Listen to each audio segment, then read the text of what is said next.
So this is part 3 of my hybrid series of my Heart's Choice and my Sarahime. So in the last part you would have seen that they have germinated and they are very teeny seedlings. So I'll show you now a few updates over a few months of how they grow and what they look like. Just bear in mind that Echeveria seedlings grow very slowly, and this is kind of the end of the season, so through September and October, but there's still good updates and we've got some really good true leaves showing. And then throughout the video, I'll show you how I care for them when it comes into winter. So in the autumn, we had kind of a really nice mild October until the very end, and it just dropped. And you'll see that there are certain things that I do in the video which I then kind of regret, or I think, or second guess really. And then I do things to rectify it. So it's hopefully something that you can take away and learn from with your own experiments. And I think it's always good to just show, you know, a realistic kind of reality of growing from seed, especially in the UK. I don't know if conditions in other countries are the same as us, but we just have such damp, cold winters with very little daylight. So, yeah, it's a bit depressing, but it just shows you a way that you can continue to grow your seeds throughout the winter. And then I will be doing a part 4, which will show how they grow throughout the spring. So that's really exciting. So please subscribe if you want to see that.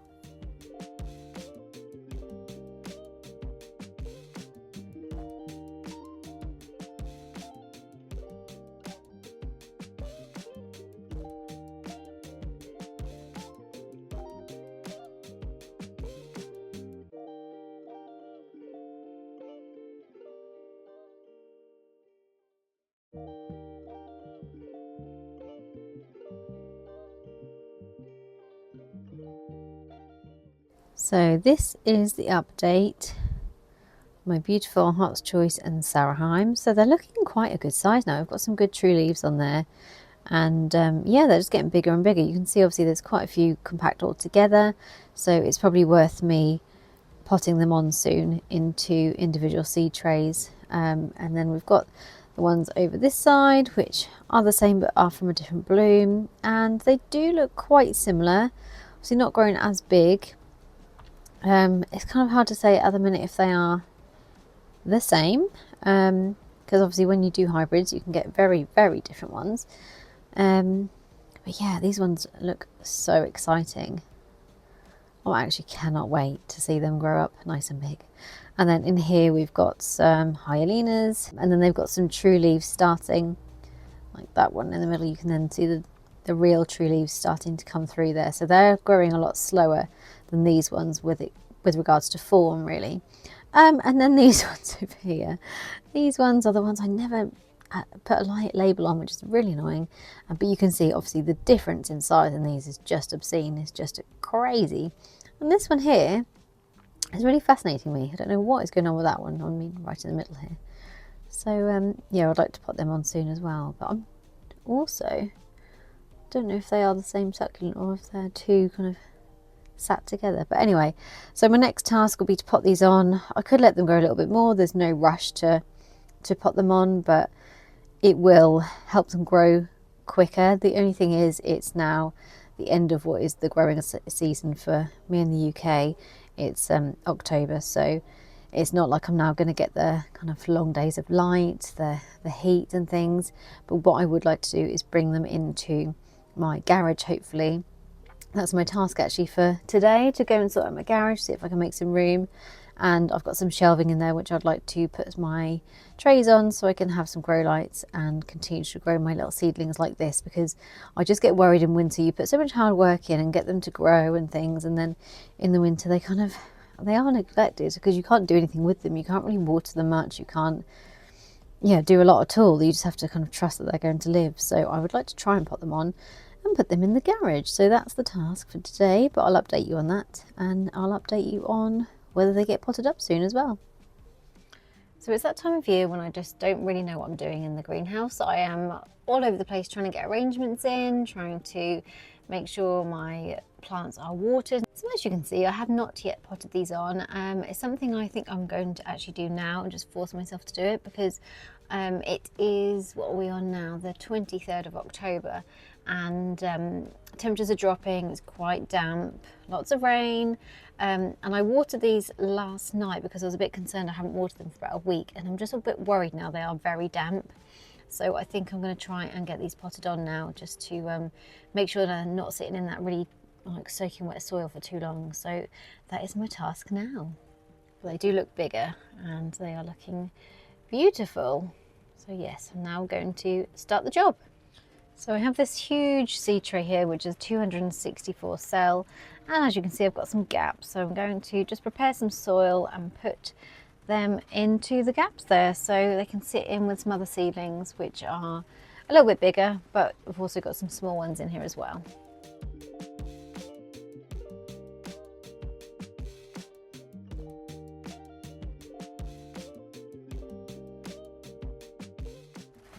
So I've always got my trusty tools, a little pair of tweezers. I've got these big tweezers recently from Temu, but I don't like them as much. These are a lot more smaller and just a little bit easier to kind of get in there. So to start with, I will literally just remove the whole lot from this tray because there's not loads in there. It's easy to kind of get them out and kind of handle them a little bit. So I'm just going to, like I say, remove them. I'm just a bit worried about this soil being so wet. So they kind of come out in a clump there. Set the other ones to the side, make sure I don't stand on them. And then it's quite easy to then, I just have a little pot to get rid of any of that excess stuff, because like I say, that's soaking wet. Just to kind of get rid of some of that.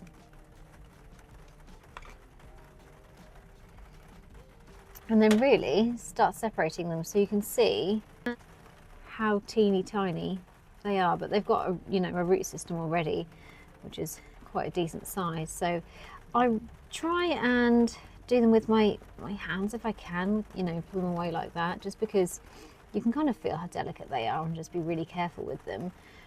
With tweezers you don't really know what you're pulling, whereas this I can kind of see what's coming away and kind of just pull them really gently, especially when you get to the middle where they're quite kind of fused together, I suppose. So you can then just gently, like I've done there, just pull those ones away, and then you're left with, wow, a little tiny one there, and then these two here. So it's just kind of feeling where the roots are and just making sure you're not ripping them apart, and you're keeping the root system that they've grown so nicely intact, but just getting rid of some of this unwanted soaking soil. So that's what I'm going to do, just repeat that process and see, pop them into some nice fresh soil, get rid of all that stuff, trying to be gentle with them.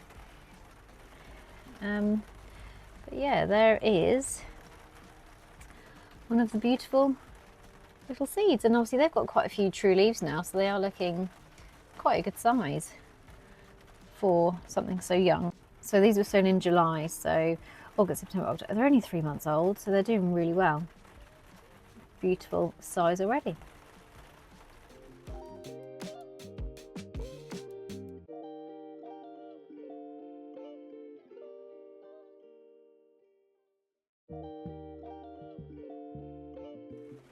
So they are now in this cell tray, and you can actually see how tiny they are. So I did say that they are, a big size for 3 months, but one of them is, some of them are teeny, they range in size quite a bit. So there's some big ones up here and there's some teeny ones over there. So obviously they will take a long time to grow at the moment because it is October. So I'm still debating whether I want to put them inside under grow lights or keep them out in the greenhouse. It's just one of those things that I need to figure out, so I will update you on that. But I'm just now going to do the rest of the Sarahime crosses and yeah, get them potted on as well, and maybe look at some other ones, but we'll see, because this is such a tedious job. I hate it.